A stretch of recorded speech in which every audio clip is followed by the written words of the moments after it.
Chers amis, bonjour à toutes et à tous et bienvenue dans cet épisode spécial de notre podcast Si on parlait cuisine, sopac.be, dédié à l'univers fascinant de la gastronomie. Avant de plonger dans le cœur de notre sujet, je tiens à exprimer ma profonde gratitude envers l'agence de presse Madame Kotoba sur Internet www.madamekotoba.fr, c'est tout attaché. L'agence Kotoba, Madame Kotoba, pardon, est l'agence de presse du Salon des fromages et des produits laitiers qui m'a permis cette rencontre exceptionnelle avec une figure emblématique du monde fromager. Je veux parler de Monsieur Jean-François Paccard, qui est un maître fromager et affineur reconnu pour son expertise, son expérience et sa passion pour les fromages de qualité. La fromagerie Paccard se trouve à Manigot, patrie de Marc Véra. On ne présente plus Marc Véra, c'est en Haute-Savoie évidemment, pas très loin d'Annecy, pas très loin de la Clusaz. On va faire du ski. Le site internet de la fromagerie Paccard est www.reblochon-paccard.fr. De manière, je mettrai les adresses internet dans le texte de présentation de l'épisode. C'est un moment de partage. Cet épisode est un moment de partage et de découverte. C'est riche en enseignements et en émotions. Ça reflète la passion et le savoir-faire qui animent les acteurs de notre patrimoine gastronomique, tel que Monsieur Paccard. Merci vraiment encore une fois à l'agence Kotoba pour avoir rendu possible cette rencontre qui, sans aucun doute, va éveiller nos papilles et enrichir notre connaissance du fromage, des fromages et des produits laitiers. Sans plus attendre, plongeons ensemble dans cet univers de saveurs et de traditions à la découverte des secrets, de l'affinage et des histoires qui se cachent derrière chacun de ces fromages. Prêt? Alors, suivez-nous dans cette aventure gustative exceptionnelle.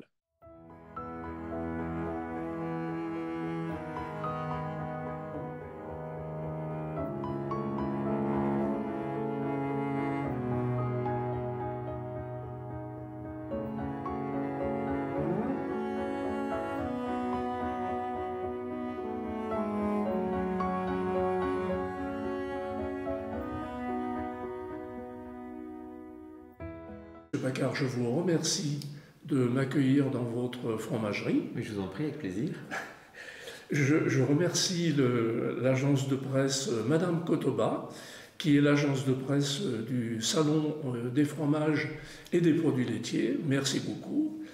Et donc nous allons passer quelques instants ensemble pour que vous nous parliez de vos activités fromagères et de votre participation au salon, à ce dit salon. Votre histoire personnelle autour du fromage et de la fabrication du fromage.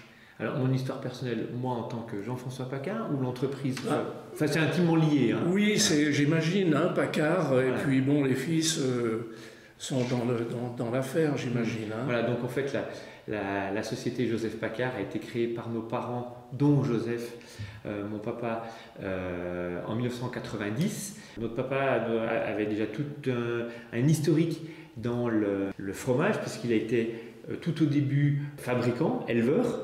Dans une petite ferme, des petites fermes de montagne comme aujourd'hui ça n'existe plus. Oui, ça n'existe plus. Ils avaient combien de vaches? Je sais même pas, ils avaient... 10 vaches? Ouais, une petite dizaine de vaches peut-être. Et puis encore, c'était vraiment... Et en plus en local, c'était vraiment une toute petite ferme qu'il avait. Ah, oui. Et il devait normalement reprendre cette exploitation avec son frère jumeau. Et puis en l'espace de quelques mois, il y a eu quelques événements familiaux, notamment la perte de son frère jumeau, le décès de son papa, qui ont fait que ça a rabattu un petit peu les cartes et qu'il a pris une autre... il a repris des études de technicien agricole. Et il a été ensuite sollicité par un groupe de producteurs. Là, on est aussi tout à la fin des années 60, par un groupe de producteurs qui réfléchissaient à monter collectivement un atelier d'affinage et de commercialisation de leur production.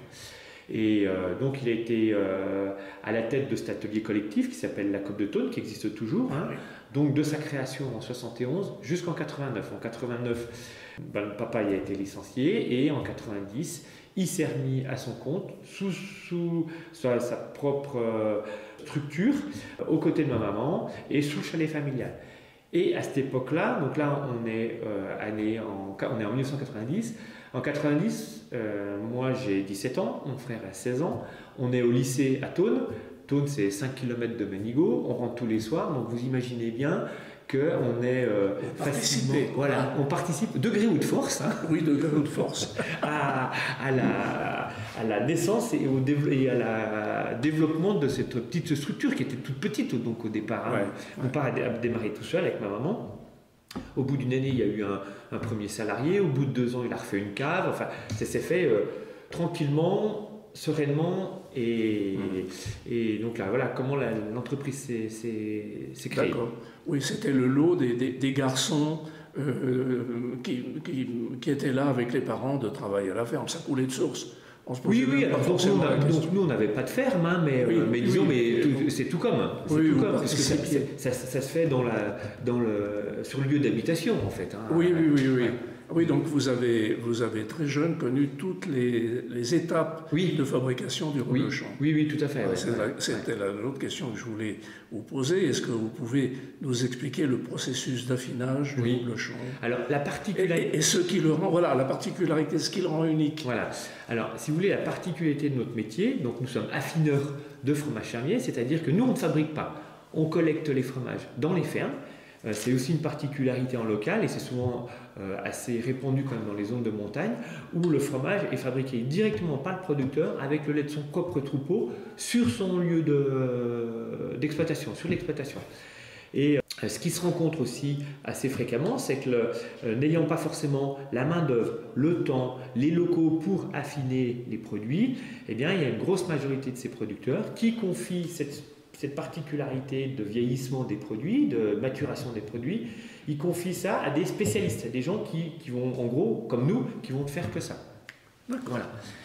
Et donc pour ce faire, il faut qu'on ait des locaux adaptés, qu'on ait des caves avec climatisées, avec une régulation de l'hygrométrie, de manière à avoir les conditions les plus adaptées possibles à faire maturer les produits. Donc vous recevez les reblochons faits? On reçoit les reblochons fabriqués, élaborés. C'est ce qu'on appelle chez nous, on dit ça, on les reçoit en blanc. Donc ils ont entre 5, 6, voire 7 jours de fabrication. Et puis après, on va les garder environ 3 semaines, 1 mois dans nos caves et leur faire toute une série de soins pour bien les faire vieillir. D'accord. Alors, quels sont les défis spécifiques à la production du reblochon dans le respect des traditions? Quel est les défis? Les défis spécifiques. Déjà, on est sur un fromage qui est fermier, au lait cru, donc fabriqué à la ferme, au lait cru. Fermier. 100% du reblochon, qu'il soit fermier ou fabriqué en laiterie ou coopérative, est au lait cru. Donc ça, faut bien, ça c'est très important. Mais fermier, c'est un élevage. Donc c'est le lait d'un seul producteur, fabriqué par ce producteur sur son lieu de vie, sur son exploitation. D'accord. Contrairement au laitier. Au laitier, voilà, donc avec la pastille rouge. Nous, dans le fermier, c'est la pastille verte que vous allez retrouver sur le reblochon. Et contrairement au laitier, où là, on va être sur le principe d'une collecte de lait et derrière une transformation dans un atelier forcément beaucoup plus important en termes de taille, avec des volumes plus conséquents. Bon, donc voilà, vous travaillez que le fermier. Oui, donc on travaille avec 16-17 producteurs de reblochons fermiers, qui sont tous situés dans un rayon d'une quinzaine de kilomètres autour de Manigot, là, autour de chez nous, et dont là, sur les 17, on en a 15 qui pratiquent l'alpage. Donc c'est-à-dire qu'à partir selon l'exposition des alpages, à partir du début mai jusqu'au début juin, il y a la montée en alpage et puis le retour d'alpage qui se fait l'automne à partir du 15 septembre à peu près. Ça s'échelonne sur 3 semaines selon les producteurs. Et alors, une question qui m'intéresse vraiment, c'est Est-ce que vous traitez chaque producteur, enfin chaque réception de reblochon d'un producteur, est-ce que vous les traitez de manière différente d'un producteur à l'autre? Oui, on s'adapte complètement au comportement du produit.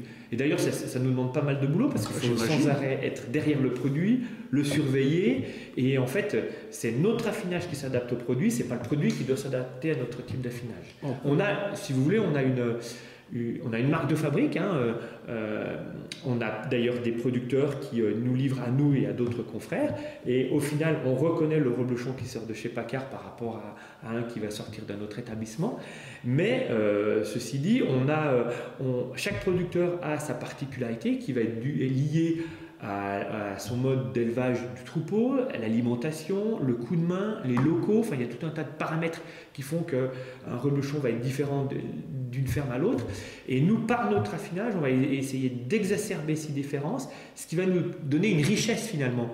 Finalement, en fin d'affinage, on n'a pas un reblochon fermier, mais on a 17 reblochons fermiers, voilà, avec des spécificités, des particularités différentes. Ça, c'est très intéressant. Est-ce qu'au moment de la vente, on pourrait dire c'est un fermier de tel producteur? Ah, complètement. Et d'ailleurs, avec nos clients, on essaye quand on démarre avec un nouveau client, on va lui faire choisir. On va le faire causer avant. Avant, on va le faire parler, en lui demandant qu'est-ce qu'il aime comme type de reblochon. Et à partir de là, eh bien, on va définir un profil, si vous voulez, et on va lui faire goûter, on va sélectionner pour lui 2 ou 3 types de reblochons qui correspondent à ce profil, et il va nous dire, bah voilà, moi je préfère le reblochon de monsieur Intel par rapport à celui-là, par rapport à celui à monsieur B ou C, si vous voulez, et on va rester fidèle au producteur que le client a choisi, du début à la fin. Et en plus, on va, dans la mesure du possible, on va essayer de communiquer, lui amener des informations. Parce que, et souvent, notre clientèle, qui est des crémiers fromagers du réseau traditionnel, sont très attachés à savoir d'où vient le producteur, par qui il est fabriqué, où se situe l'alpage, où se situe la ferme de vallée, vous voyez. Absolument. Justement, quels sont les goûts et les saveurs, j'imagine, bien que les goûts et les saveurs soient différents des producteurs, quels sont les grands thèmes de goût et de saveur, la noisette? Oui, alors comme vous l'avez cité, il y a l'incontournable goût de noisette, effectivement, avec certains fromages, certaines typologies de fromages qui ont ce goût de noisette plus important que d'autres. Mais après, vous avez le côté animal qui peut ressortir aussi. Vous avez le côté cuir, ça arrive aussi de temps en temps. Vous avez alors après, ça dépend si on va partir dans les odeurs ou si on va partir dans les saveurs. Mais vous pouvez avoir un côté floral aussi. Vous avez le côté plutôt pain brûlé parfois également. Enfin, si vous voulez, il y a une rosace de saveurs qui est assez impressionnante, et puis avec des pétales très divers au sein de cette rosace. Donc ça veut dire que vous savez, en fonction de l'exposition des alpages, à peu près comment ça va se passer en termes de saveurs, d'odeurs et de goût. Oui, alors on va plus relier la typologie gustative ou olfactive d'un produit avec le producteur, si vous voulez. Effectivement, on sait que sur certaines expositions d'alpage, on va avoir des particularités plus importantes que d'autres, mais ça va être un tout en fait. Ça va pas forcément être que l'exposition, ça va être les locaux, ça va être le savoir-faire. Ah oui, d'accord. Oui. Et alors, est-ce que vous prodiguez des conseils justement à vos clients pour les inciter à améliorer ou changer des petites choses à nos fournisseurs, à nos producteurs? Oui, à vos producteurs. Oui, en fait, vous savez, c'est vraiment un travail de partenariat. Et on a une chance, mais je pense que c'est quelque chose qui a été provoqué au fil du temps aussi, c'est qu'on a des producteurs qui nous écoutent beaucoup et qui sont mais en même temps on essaye aussi de les responsabiliser. Ouais, alors je veux pas utiliser le terme de responsabilité, les inciter, mais des inciter, puis on les fait travailler sur on fait régulièrement des dégustations de produits à plusieurs avec différents produits, non pas pour les comparer, mais pour essayer de faire ressortir ce qui peut être intéressant d'un côté ou de l'autre, parce que d'un producteur à l'autre, en plus, ils n'ont pas forcément les mêmes attentes sur leur type de produit. Et nous, on va essayer non pas de tout linéariser, mais au contraire de se donner une palette de produits différents, ce qui va nous donner, comme je vous disais tout à l'heure, une certaine richesse. Vous voyez, parce que d'un client à l'autre, d'un commerçant à l'autre, il n'y a pas forcément les mêmes attentes. Et oui, et j'imagine que vous dialoguez aussi avec vos clients, oui, bien sûr. Les fromagers qui vous font remonter des informations. Ah oui, les clients ont bien aimé, ont moins bien aimé. Est-ce qu'on pourrait avoir telle saveur ou telle perception de la... Ah oui, oui, ça c'est quasiment au quotidien, ça. Ouais. Oui, on a nos clients qui sont... puis ils savent qu'on est à leur écoute en plus. Donc du coup, ils n'hésitent pas à nous faire remonter soit ce qu'ils ont apprécié dans un produit ou voir ce qu'ils ont moins apprécié et qui voudraient qu'on essaye de travailler avec nos producteurs. Et j'imagine qu'on voit bien qu'en ce moment, dans le monde de la gastronomie, de la bouffe, la manière de s'alimenter change beaucoup. Est-ce que, justement, vous voyez ça aussi un peu? C'est pour ça que je vous posais cette question. Vous voyez un peu aussi ces changements dans les demandes du consommateur par justement les remontées des fromagers qui peuvent être vos clients. Moi, je remarque aujourd'hui le consommateur souhaite savoir ce qu'il mange et demande beaucoup plus d'informations au commerçant auprès de qui il a l'habitude de s'approvisionner. Pardon. Il est beaucoup plus en recherche d'informations qu'il ne l'était il y a 15 ans en arrière. Oui. Ah oui, c'est... alors, il y a le côté Covid, mais il n'y a pas que ça. Je pense qu'il y a eu toutes les crises sanitaires qu'il y a pu avoir. Pas forcément que dans le fromage, parce qu'il y en a eu dans d'autres aliments, des crises sanitaires. Mais tout ça fait qu'on a une frange de clientèle, et c'est vers cette clientèle-là que l'on s'adresse, qui est vraiment en recherche et qui veut savoir comment bien se nourrir avec ce fromage. Oui. Pour nos auditeurs, on précise bien que là, on parle du reblochon fermier, et non pas du reblochon laitier qui est traité par des industriels. Et ça, c'est totalement différent. Oui, c'est différent. Du fait de volume de lait plus conséquent, de mélange de lait, on n'obtient pas le même produit derrière. On n'est pas dans le même produit. On n'est pas dans le même produit, donc tout à fait. Ça, c'est clair.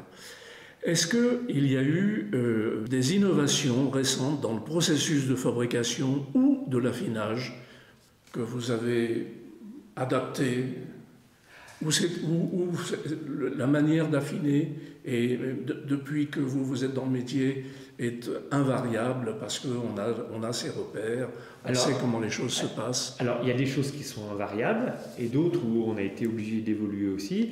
Des choses invariables, par exemple, c'est l'utilisation de planches d'affinage en épicéa.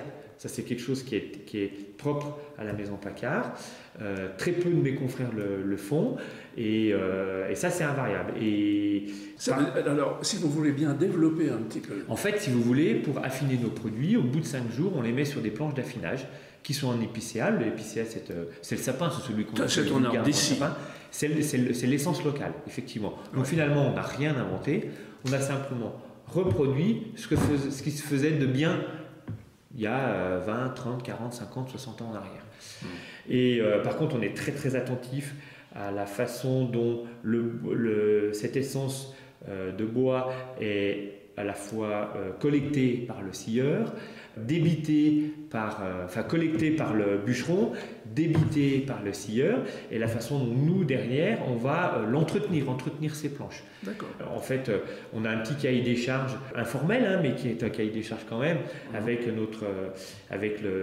la scierie avec qui on travaille, et on lui demande de nous choisir des bois qui ont poussé à telle époque de l'année, sur tel secteur géographique, et puis quand il va débiter le bois, on va lui demander on va lui donner quelques caractéristiques de débit de bois. D'accord. Et puis nous, derrière, au niveau utilisation des planches, c'est uniquement un brossage à l'eau froide, pas de détergent, pas de désinfectant, hormis les UV naturels du soleil pour la désinfection, parce qu'on a au fil des années, on a un biofilm qui s'installe à la surface de ces planches, et ce biofilm, on s'est aperçu qu'il est bénéfique pour le développement de germes favorables à l'affinage.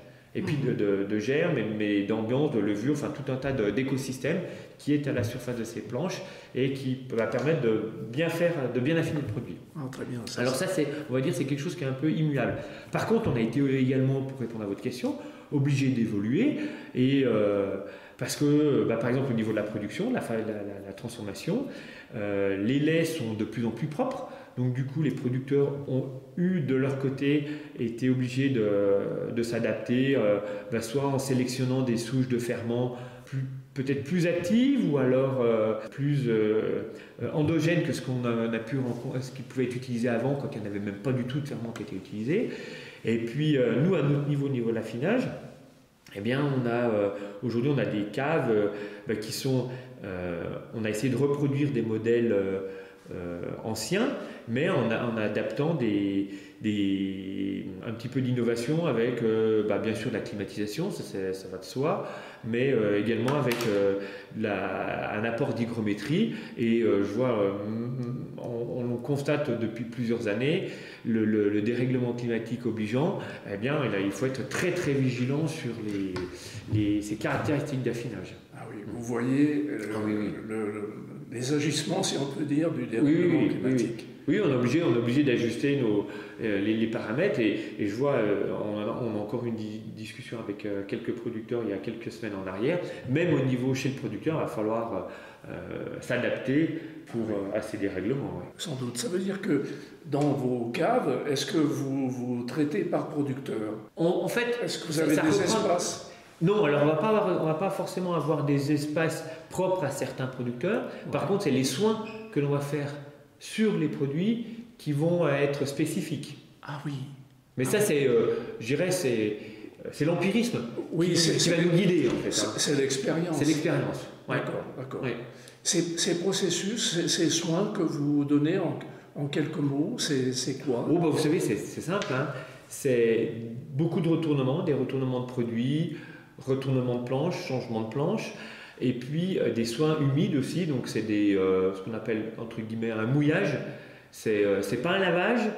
C'est un mouillage. Mais c'est un mouillage, voilà. D'accord. Avec une solution, avec une espèce de saumure en fait. D'accord. Le retournage, comme vous dites, des reblochons, c'est quotidien. Ça arrive à être bi-quotidien. Bi-quotidien. Ça arrive à être, pour les fromages les plus frais, ça peut être même 2 fois par jour. Là, il faut de la main-d'œuvre. Et c'est vrai que c'est un petit peu la difficulté qu'on a sur notre métier, c'est qu'on a un métier qui est très consommateur de main-d'œuvre. Bon. Mais ça, c'est pas, encore une fois aussi, c'est parce qu'on le veut bien. Parce qu'on veut amener un produit le mieux possible. Le meilleur possible. Je comprends. Heureusement quand même qu'il y a encore des gens qui aiment faire des choses bien. Comment est-ce que vous pouvez garantir la qualité et la constance, c'est peut-être pas le bon mot, du reblochon tout au long de l'année, mais tout au moins une qualité? Parce que justement, en fonction des saisons, la constance, ça ne veut rien dire. Le goût et la saveur vont changer. Oui. Mais parlons plutôt de qualité. Garantir la qualité, je dirais, c'est être le plus souvent possible derrière nos produits, pour faire des sélections, faire des tris. Et c'est les tris de fromage vont aller jusqu'au moment le plus ultime. Le moment le plus ultime, c'est le jour même où le produit va quitter nos installations pour partir chez chez nos clients, si vous voulez. Et tout au long de cette période-là, eh bien, on va faire toute une série on va faire des tris de façon très fréquente. Et c'est ce qui va permettre de garantir auprès de nos clients une certaine régularité. C'est l'œil, c'est le toucher. Tous les sens sont en éveil. L'odeur. Ouais. Ah oui, tous. Ouais. C'est sûr que le côté l'aspect visuel va beaucoup nous aider, mais même le toucher, le doigté, si vous voulez, l'odeur, le goût, bien entendu, mais même l'oreille. Hein, quand vous touchez, quand on le touche, voilà, quand on le sonne, par exemple, ça va nous donner certaines indications. D'accord. Je vois ce matin, j'ai un lot qui était un peu moyen, avec sur le même lot qui correspondait à un lot, ça correspondait à un jour de fabrication. Donc un jour de fabrication, c'est 2 fabrications en réalité, matin et soir, parce que le reblochon fermier, je vous rappelle, est fabriqué 2 fois par jour, directement après la traite. Et eh bien, on avait des lots, j'avais un lot qui avait certains, on pourrait dire, presque tendance à bouger, c'est-à-dire un lot avec un petit peu d'ouverture. Eh bien, j'étais derrière ma planche à trier les reblochons pour ne pas mettre à un client qui veut un produit bien trié des fromages qui ne méritaient pas de passer dans cette qualité-là. Est-ce que vous avez des clients, des grands restaurateurs, bon, je pense à notre voisin Marc, ou des étoilés qui vous font des commandes de reblochons en disant « moi je veux un reblochon comme ci, comme ça, comme ça ». Est-ce que ça arrive, ça? Oui. Il y a des commandes tout à fait spéciales. Oui, on a des bonnes tables parmi nos clients. J'imagine. Effectivement, dans le secteur, vous avez parlé de Marc Vera, ça c'en est un. On a Johan Comte qui est sur Annecy, sur le bord de la Verrière du Lac. Oui, que je connais. Emmanuel Renaud qui est au Flocon de Sel, ou bien le père et le fils meilleur à La Bouite, à Saint-Martin-de-Belleville. Absolument. Pour ne citer qu'eux, en local. Alors effectivement, on a quelques clients comme ceci. Après, ce n'est pas forcément la clientèle des restaurateurs n'est pas forcément une clientèle que l'on recherche. Je m'explique. On estime que les restaurateurs peuvent être très bien servis, voire mieux servis que nous, par leur fromager de quartier. Ah oui. Parce que le fromager de quartier les connaît bien. Il y a la proximité, la diversité, le service. Alors que nous, du fait de l'éloignement, puis vous avez vu où nous sommes situés, dans un petit village de montagne où pas toujours facile d'accès, alors que nous, déjà on fait très peu de livraisons à part sur Annecy et un tout petit peu sur les Aravis. Du fait de cet éloignement, déjà ça crée un écueil, un décalage. Un décalage. Et puis, nous, on n'a que des fromages de Savoie. Alors, on a la chance, c'est qu'on a une gamme un petit peu large. Les fromages de Savoie, la variabilité est assez large. Mais on n'a que les fromages de Savoie. Et puis, du fait qu'il n'y a pas la proximité, le service est difficile. Si vous voulez. Oui, absolument. Mais après, par contre, on prend plaisir à travailler avec ces restaurateurs-là. Mais par contre, voilà, on ne fait pas de prospection auprès de ces gens-là. On les laisse venir. Et puis, c'est pas votre métier. C'est pas notre métier. Voilà, on estime que le crémier fromager, c'est son rôle à lui. Absolument, c'est son rôle. Puisqu'on parle des différents fromages, avant qu'on parle des autres questions, j'ai vu effectivement sur votre site internet, je le répète, chers amis, le site internet Pacard, allez-y, vous verrez, il est très bien fait en plus. Donc il y a différents fromages. Et j'ai vu qu'il y avait aussi du bleu de Termignon. Oui. Ah, alors là, le bleu de Termignon. Oui. J'aimerais bien que vous me parliez du bleu de Termignon parce que c'est extrêmement difficile à trouver. Oui, alors, écoutez, comme vous dites, c'est effectivement difficile à trouver parce qu'il n'y a plus qu'une poignée de producteurs qui en font. Ouais. Et puis ces producteurs qui en font, c'est que sur une partie de l'année, c'est que pendant qu'ils sont en alpage. Ouais. Et puis c'est des petites productions. Donc des producteurs, ils sont 5 encore à fabriquer le Termignon. Nous, on travaille avec 4 d'entre eux. Et effectivement, on est sur un produit qui est très spécifique, qui a sa petite notoriété, ceci dit, qui est quand même un produit qui est connu. Alors ça, il y a eu quelques fromagers, notamment je pense à Jacques Vernier, qui l'ont fait connaître il y a quelques décennies en arrière maintenant. Et pour nous, c'est un vrai bonheur de travailler des produits comme ça. Alors, Ça fait pas pour forcément beaucoup de volume, mais Oui. ça donne une petite notoriété, puis c'est emblématique. Oui, je comprends que ce soit emblématique. J'imagine, à affiner, ça doit. Est-ce que c'est un petit peu plus compliqué que les autres fromages que vous travaillez ou Non. il y a vraiment une spécificité pour le bleu de Termignon? Je dirais, comme tous les produits, il faut de la rigueur, laisser le temps au temps. Et le bleu de Termignon, si on compare à une tome ou à un reblochon, le bleu de Termignon il va faire entre 8 et 10 kg par rapport à un reblochon qui fait 500 grammes ou une tome qui va faire jusqu'à 2 kg. Du fait que le produit soit aussi massif, eh bien, il va falloir du temps. Et après, il faut du temps. Il faut bien connaître le produit aussi, parce que je sais que les bleus de Termignon, par exemple, qui sont fabriqués par Raphaël, eh bien, ils vont mettre beaucoup plus de temps à s'affiner que ceux qui sont fabriqués par Catherine ou bien Bernard. Enfin, c'est... Ah oui. Mais ça, je dirais, on parlait d'expérience tout à l'heure. Là aussi, c'est l'expérience qui nous dicte. Oui. Ouais, l'expérience des sens, l'expérience des savoir-faire. Ouais, exactement. Oui, très bien. Que je ne connaissais pas la manigodine. Oui, alors ça, on essaye de travailler les produits de Savoie qui ont une histoire à raconter. Et la manigodine, contrairement aux autres produits de Savoie de notre gamme, c'est un produit qui est récent, qu'on a lancé nous avec un couple de producteurs sur Manigot, et avec Muriel et Guillaume. Et là, par contre, historiquement, il n'existait pas la manigodine. On a lancé ça il y a une dizaine d'années. Alors aujourd'hui, une dizaine d'années, ça fait vite une histoire aussi. Mais c'était un peu un pari,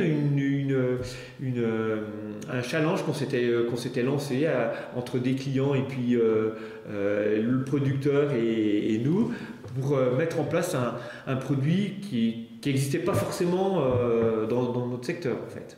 Et il a une caractéristique particulière, la manigodine. Oui, parce qu'en fait, donc, elle est sanglée avec une sangle en épicéa. C'est ce que j'ai vu. Et cette sangle, elle va amener toutes les caractéristiques au produit. Donc un côté un peu boisé, fumé, au niveau du goût du produit, si vous voulez. D'accord. Est-ce qu'on peut dire que c'est un reblochon traité différemment? C'est une adaptation d'une fabrication reblochon, ouais, on va dire ça comme ça. Ouais. D'accord. Ouais. Alors, on va venir au salon. Oui. Quelle importance revêt pour vous le salon du fromage et des produits laitiers pour vous, pour votre fromagerie? Est-ce que vous avez déjà participé dans le passé? Ah oui. Vous y êtes à chaque fois. Oui, on y est à chaque année. Donc en fait, à chaque édition, on va dire, puisque le salon du fromage a lieu tous les 2 ans. Ouais. Donc il a lieu porte de Versailles. Et donc on a... Alors 25, 26 et 27 février pour nos auditeurs. Voilà. Donc c'est un salon qui est... nous on le fait depuis début des années 90 à peu près, depuis 94 peut-être, je pense à peu près, qu'on fait ce salon. On a été parmi les tout premiers Savoyards à être présents au salon du fromage. Et pour nous c'est un événement incontournable. Alors, je dirais autant les premières années, on va dire les 10-12 premières années, c'était incontournable parce que ça nous permettait de faire de nouveaux clients. Aujourd'hui, on a cette chance de ne plus forcément avoir besoin d'avoir une démarche commerciale prospective. Par contre, c'est un endroit incontournable pour voir nos clients existants et finalement, en 3 jours, on arrive à voir peut-être près de 50 à 60% de notre clientèle, donc ce qui est très intéressant. Par contre, le salon où la fréquentation de nos stands peut être victime de son succès parce que on n'a pas le temps de recevoir nos clients qui sont tous des amis comme on voudrait, comme à la maison si vous voulez, parce que il y a trop de monde quoi. Mais, enfin, on reçoit beaucoup de monde. Je vais pas dire trop parce que c'est prétentieux de dire trop et puis on n'a pas cette prétention là, mais on reçoit beaucoup de monde et du coup on voit passer les gens 1 fois, 2 fois, on nous fait un petit signe de la main, il nous fait un petit signe, je repasserai, puis il repasse et puis du coup il y a toujours autant de monde. Puis En fait, du fait qu'on ait une petite structure aussi, Ouais. ben, on peut pas, Oui. on n'a pas une force commerciale composée de X personnes. On va être présent à 3 sur le salon, c'est tout. Oui, oui, oui. Et à 3, vous êtes vite monopolisé, quoi. Absolument. Et puis vous n'êtes Vite pas, mobilisé. vous n'êtes pas des industriels. Non, Vous non, voulez non. garder cette typicité locale et la typicité du fromage dans cette structure avec 14 ou 15 producteurs de lait. Oui, Et- de fromage, voilà. Pardon, de fromage. Voilà. Je me trompe. Est-ce que donc oui, donc pour vous quand même, voilà, l'importance pour vous du fromage, c'est l'image. Oui. Hein, Je pense qu'on se ferait peut-être plus remarquer si on n'y était pas que d'être présent. Voilà. Mais il y a un moment, il faut être présent. choisir. Et puis, ça nous correspond complètement, quoi. Il est visité par... l'essentiel des visiteurs viennent du réseau traditionnel et c'est le réseau que l'on privilégie, sur lequel on a construit notre commercialisation depuis 30 ans maintenant. Non, nous, c'est un salon qui est incontournable. Les étrangers, enfin l'international, viennent vous voir sur le stand. Les clients étrangers avec qui on travaille viennent également. Oui, tout à fait. Oui. D'accord. Donc vous exportez un peu. Grosso modo, on peut estimer qu'on exporte à peu près 15% de notre chiffre d'affaires à l'étranger. Alors sachant que ça ne va pas être 15% de reblochon, parce que le reblochon dans certains pays c'est plus compliqué, puis voire interdit.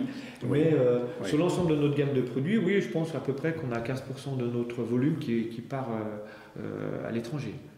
Alors l'étranger, je dis l'étranger, mais ça peut être, je considère la Belgique. C'est pas forcément d'étranger. Hein, mais on va dire qu'il sort de France, oui, qu'à peu près 15%. D'accord, oui, ce qui est quand même, ce qui est pas mal.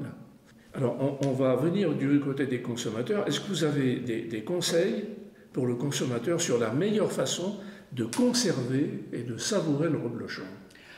Alors, quand vous allez acheter votre reblochon chez votre fromager, il va vous l'emballer dans un papier. C'est un papier de qualité. Et selon moi, laissez le reblochon dans ce papier-là. Et puis, au niveau conservation, notamment la température, privilégiez le réfrigérateur. Parce que le produit évolue et au réfrigérateur le produit va se stabiliser. Si possible, le laisser dans son papier et le mettre également dans une boîte hermétique, ce qui aura un double intérêt, c'est de ne pas diffuser trop d'odeur dans le réfrigérateur. Et le deuxième intérêt, c'est surtout celui-là sur lequel j'ai insisté, c'est que ça évite que le produit sèche. Parce que le fromage, et tous les fromages, c'est pas tellement le froid qui n'accepte pas, c'est le sec qui leur font le plus de mal. Donc le fait d'être dans une boîte hermétique, eh bien, ça va permettre de garder un minimum d'humidité dans le produit. Et puis bien évidemment, sortir le produit 1 heure, 1 heure et demie, 2 heures avant du réfrigérateur pour qu'il remonte, qu'il se chambre, qu'il remonte en température et puis qu'il soit dans les meilleures conditions possibles pour être consommé. Sachant que idéalement, ce qui est intéressant, notamment dans le reblochon, c'est de le consommer, que quand on le met en bouche, on a une légère sensation de fraîcheur. Donc un peu en dessous de la température ambiante, mais pas non plus froid. Ouais. Voilà, c'est intéressant ce qui est idéal, entre 15 et 20 degrés, c'est parfait. Ouais. Comme le vin qu'on va boire avec. Comme le vin qu'on va boire avec. Alors, qu'est-ce que vous recommandez écoutez, souvent les associations locales sont parfaites. Sont les meilleures. Voilà. Alors moi, je conseille facilement le reblochon avec un vin blanc, type marin. Donc le marin, c'est un vin blanc qui est sur les pourtours du Léman, sur le coteau sud du lac Léman, qui est élaboré à partir de Chasselas. Mais vous pouvez le faire aussi avec une roussette. J'ai vu que vous aviez du Vincent Courlet. Oui, voilà, par exemple de la recette de Vincent Courlet, oui, exactement, et Vincent Marie-Laure. Et puis, autrement, même avec un rouge alors plutôt léger, pas trop charpenté, parce que le reblochon reste un produit qui est pas forcément très fort, qui est fin, normalement. Et si on met un rouge trop charpenté, eh bien, on risque de masquer le goût du fromage par le côté charpenté du vin. Et alors, pour la dégustation, l'intérêt, c'est c'est pas seulement que de le mâcher, c'est de le faire aller contre le palais. Oui. De l'écraser avec la langue. À la langue, ouais, exactement. Ouais. Ça, c'est intéressant. Et après, de le mâcher, effectivement, avec le morceau de pain. Voilà, puis surtout, manger le reblochon avec sa croûte.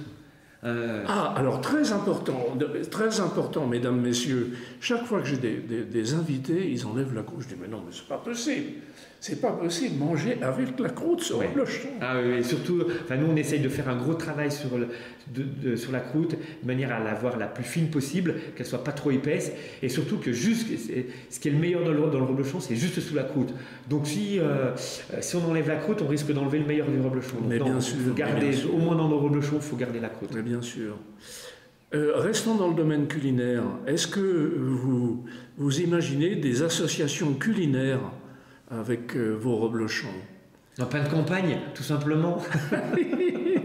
Mais après, avec... Ne parlons pas de tartiflette ni de reblochonnade et tout ça. N'en parlons pas.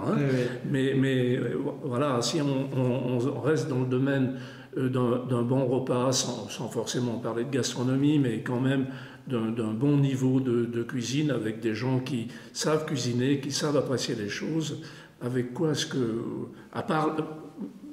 À part peut-être le pain de campagne, est-ce que vous verriez d'autres associations? Est-ce qu'il vous est arrivé de rencontrer d'autres associations que le bon pain de campagne? Oui, avec des fois certaines confitures, ça peut assez bien se marier aussi. Ça fait fromage et dessert en même temps, du coup. Confiture de myrtille, mais léger quand même, pas trop, parce que la myrtille, c'est fort. La myrtille, ça va être fort. Une confiture de pruneaux aussi, ça peut fonctionner assez bien aussi. Ça peut marcher aussi. Avec un peu de coin peut-être. Aussi de coin, pourquoi pas. Oui, avec du coin, tout à fait. Oui. C'est déjà pas mal. C'est déjà pas mal. Oui. Absolument. Quelle est votre vision de l'avenir de la production artisanale de fromage en France par rapport à cette mondialisation, par rapport à cette standardisation qu'on veut, vers laquelle on veut nous entraîner? Ma vision. Par exemple, est-ce que vous, des grands groupes laitiers, sans déjà dit mon coco, je sors le carnet de chèques, je te rachète? Non, parce que on les intéresse pas, on est trop petits. Certes, mais la qualité. Mais puis en fait, on n'est même pas à l'écoute parce qu'aujourd'hui on est. Oui, non, mais que vous ne soyez pas à l'écoute, ça, c'est tout à votre honneur. Mais bon, comment est-ce que vous voyez la suite des événements par rapport à... C'est vrai qu'on est quand même, attentif et même inquiet sur la tournure que prennent tout ce qui est entreprise familiale, petits ateliers de production. On a tous dans notre environnement un atelier en local qui est parti dans les mains des grands groupes.